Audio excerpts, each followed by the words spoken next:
In 1957, Walt Disney returned to the subject of animation for a segment of the Disneyland TV show called Tricks of Our Trade.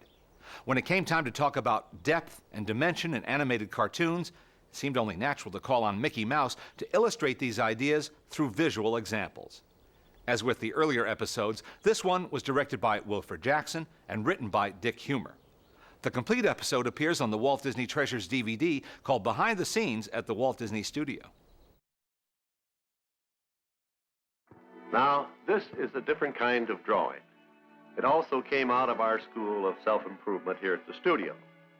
It is a blueprint of a piece of equipment designed to make cartoons more realistic and enjoyable. This is the plan for a super cartoon camera. We call it the multiplane camera. It was intended for use in our feature-length cartoons. You see, we decided for features. The camera needed improvement too. Actually, the pre-feature cartoon camera was fairly simple in construction and operation, and generally very satisfactory. Here, a Mickey Mouse short is being put on film. Mickey has been inked and painted on transparent sheets of celluloid. This happens to be a panorama effect where the character will walk in one place and the background keeps moving behind him to create the illusion.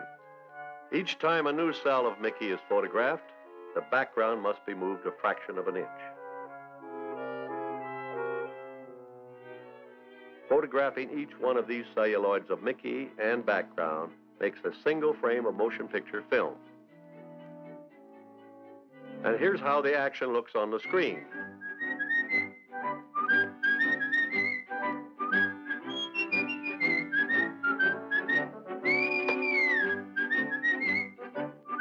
Now note that our character is capable of giving us a real feeling of 3 dimensions. He can move farther away and come closer.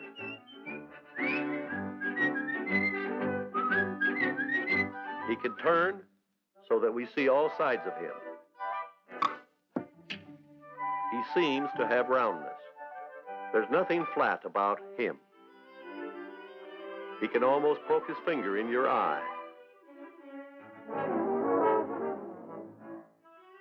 But when he leaves, when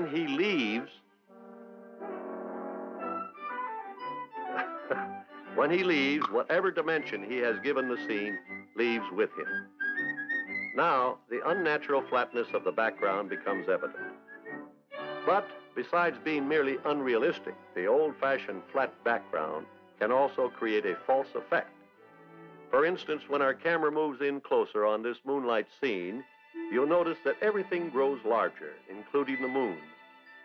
Now, when you walk along a country road toward the moon, it certainly doesn't grow larger like this, nor does it shrink in size when you walk away from it.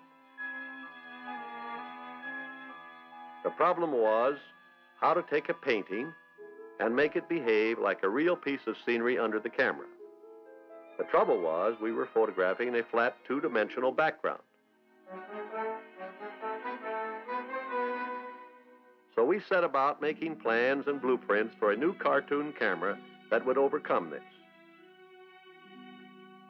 The different elements in the scene were separated according to their varying distances from the viewer. This put the moon on a plane farthest away from the camera.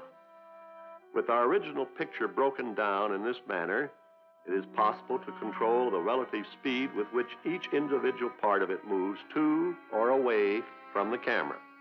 But the moon remains absolutely still, and so it will always remain the same, neither growing nor shrinking in size. Of course, our cartoon camera does not shoot sideways, but is placed above and shoots downward toward the drawing. Since this new camera used many planes, we called it the multiplane camera.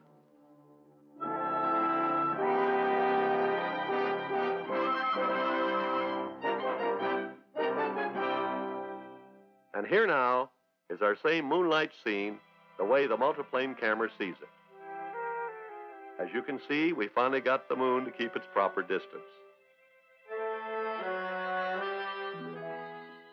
This trick of obtaining a feeling of real depth and dimension in our painted backgrounds was used extensively in the feature cartoons.